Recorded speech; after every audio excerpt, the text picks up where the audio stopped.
Hi everyone, आप सबको Shweta blog के चैनल पे स्वागत है। मैं यहाँ श्वेता ब्लॉग के चैनल दा तराम नौचरी मसीसे मैं मफम दा आई मतम कुइना video थांगत ngamdabay maram oibaduna ko ay angam khara ngasigi din se yam ingba hai tare ko aduna ngasigi din sida akhoi dum kari tawri haibase mayamda ucharake angamba khara dang mayam video se please makha tana adum yengbiyo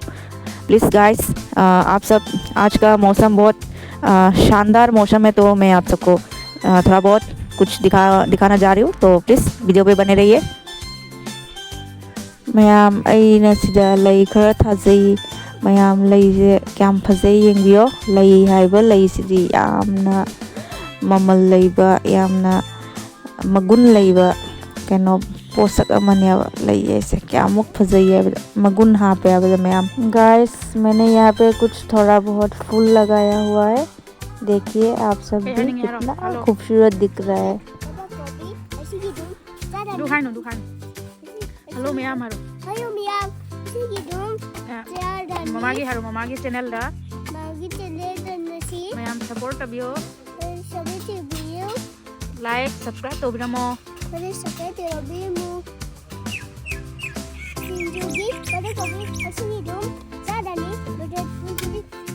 लाइशंग सारिया लाइशंग साबा हौगतले ma'am अहोबगी हौगतपई Matang सिमा आई ma'am मफमदा उचरागे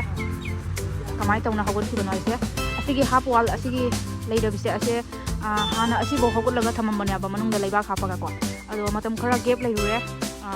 बे हंदक अमुक नौना सागतपा हौरेबा असे design से मैमदा कोना हयंग complete साबा लोरगा ma'am मफमदा उचरागे मंदिर से कमाई मौंगदा डिजाइन नो मैम करी मौंगदा सागदे थबक सुबा मी अनि ngarangdi ahum muk laame ngasi amuk ani lae si mamang ojon siga siri lakane aba swai sida moi thok puri yam wale ado hogat patang ngari bane tap na adum ucharak ya ba ma'am.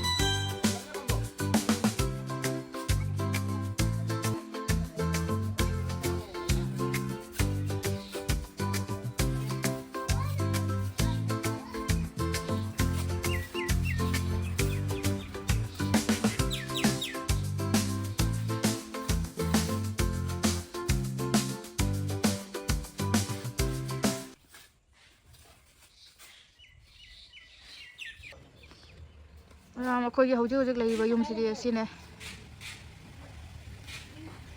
याम चाउनाबुदि सेमद्रि room अनि खक हाना हौगतके आइना तौरि लाइसंग कुइना लेइरे साबा गमदना अदुना हंदक लाइसंग असिगा अदुगा room अनि खक हाना सागे आइना तौबने अदो असि युमसे थाइना गी युमनिना अदो अदुम तपना मथंग नोंमैगा अदुम गमदि थुगारगा चाउना सादोकैना खनबनेबको मैम अदो थाइना गी युमनेबसे मैम कोई बाउंड्री से यूम सानबगी लाइसंगा यूम साबई दमकता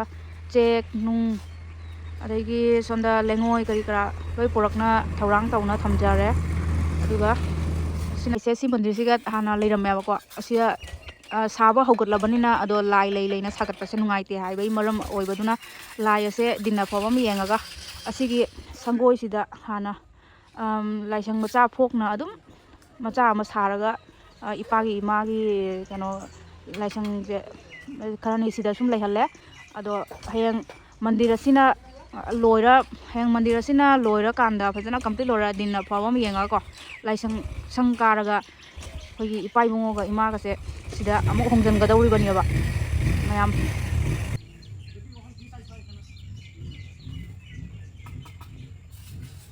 मैम अखोई लईसे फजमनगिना को लिक्लागा खरा तायबा मसी लिक्ला से खरा ताबसे अइना कैमरा से ना तौजाबनेबा फजमनगिना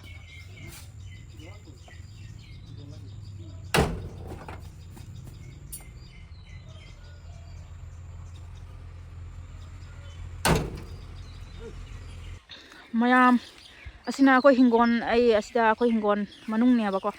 सिदा लबुक लेइरेबको मैम हुजिक अयुकी पुंग 10 मुक तारेबा अयुकी पुंग 10 मुक तारगा लेचिन से अमतंग येंबिउ मैम अइना मैमदा यामना उचनिंगना वीडियो मचा अम लौजबनेबा अखोई हिंगोन वांगमदा अखोई लबुक लेयबा अदो मैम लबुक से अमता येंबिउने मैमदा उचरक अमता येंबिउने अयुकी पुंग 10 11 तारकदौरेबा हुजिक mayam thaba kanna sunaba matam changan na chaba mi gidi changan na thongna chaba gi matam ne ba se matam sida yengne ayungan ta mamsu tawna din ga se ingna ko din ga se ingna mamsu ga tawradana mayam yengbiuna leichin na tani thenga ga leichin thaga lei mayam se yengbiu mayam labuk se yung leichin na tani other rail gi lambi le ba train lambi ga se uki dare ba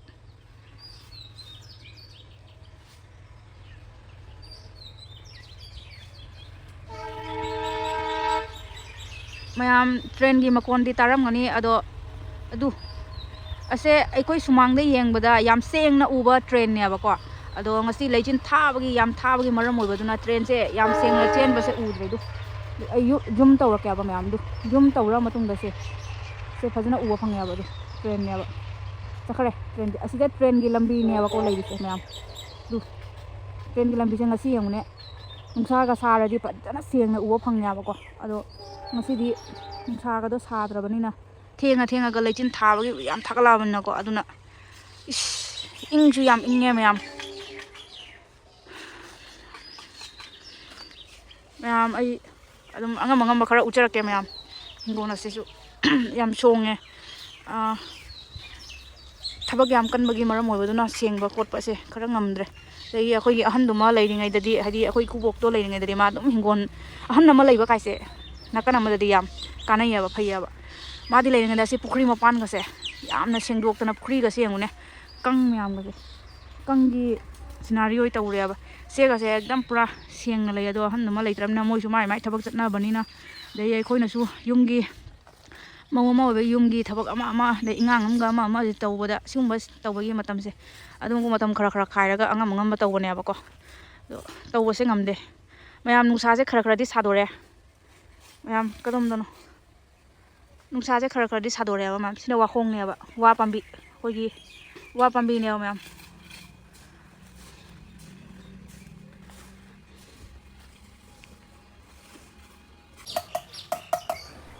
mayam asi se mate khak video khak gyawram me se jumbi haidringai gi hawgatringai gi matang gi video mata matang marak ta hapcha bane mayam yengbiyo hana sumain leiram bane ba Day hawgat panya jumbi haiba kotpa loraga maningi wall moi khaba haure maningi wall ne ba mandir maningi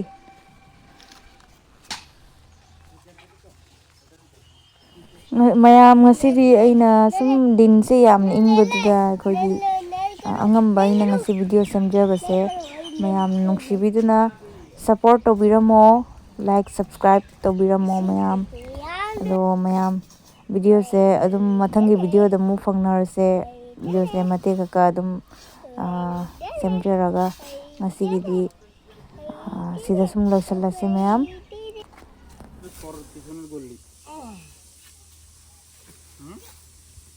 डालो पूरा डालो मसला ভালো করে মিলাই